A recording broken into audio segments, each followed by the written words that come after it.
You're never going to see a Major League Baseball player swing like this unless he's fooled, right? And even then, rarely will you ever see that happen. We have to.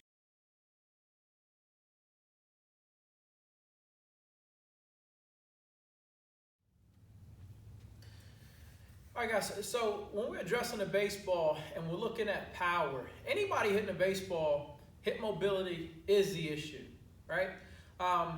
I brought up something in one of my posts a little bit of time ago, just looking at the back foot and what's the wrong back foot and what's the right back foot. And truly, honestly, there is no right or wrong way to do it. But for me, I only teach stuff that I've implemented or that I've used on my players. So if I don't implement or I don't use it on my players, I don't believe in it. It doesn't mean that it's wrong. Some things work for other people, but I'm gonna try to break this down in a way that everybody can understand why I teach the way I teach and why I do teach getting the back foot turn. Or for some people, they hate the terminology, squashing the bug, or whatever it may be. But here's why. Whenever we hit, okay, we're utilizing the hips. If you don't turn your hips, you're never going to see a Major League Baseball player swing like this unless he's fooled, right? And even then, rarely will you ever see that happen. We have to move our hips to be able to hit a baseball, right?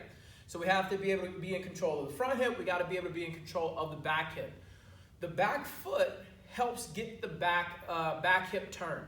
So if you're in your room, if you're hitting off the tee, whatever it may be, stop what you're doing, and I want you to feel something.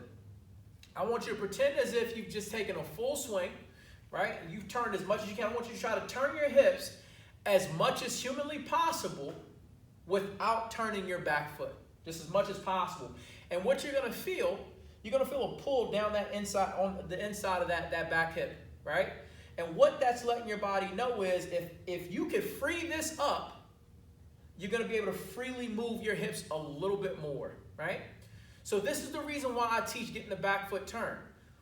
If I can move my hips with the freedom that I want, it's going to make my swing more efficient. I can tap into that power a little bit more, right? So what I can best guarantee, if I'm looking at a guy and his back foot looks like this, right? Even George Springer, for example. I don't care if you're a professional hitter. I don't care if you're a little league hitter. I'm telling you the facts, okay? Hip mobility through the back hip is directly correlated to the back foot. It would free up his hips so much more if he were able to get his back foot turned all the way. And so do that as well. Stop what you're doing. Do it in your room. I don't care where you are hitting off the tee. Feel how much freedom you have now with that back hip when you get your back foot turned. So that's why I teach getting the back foot turned. That's why I teach squash the bug. I don't care what the terminology is.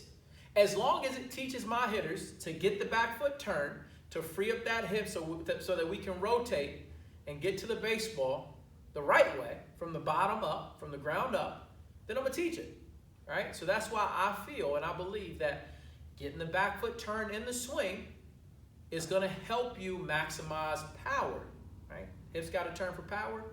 Back foot needs to get turned to get that back hip initiated. Looks something like this. That's it. Just get it turned. Simple concept.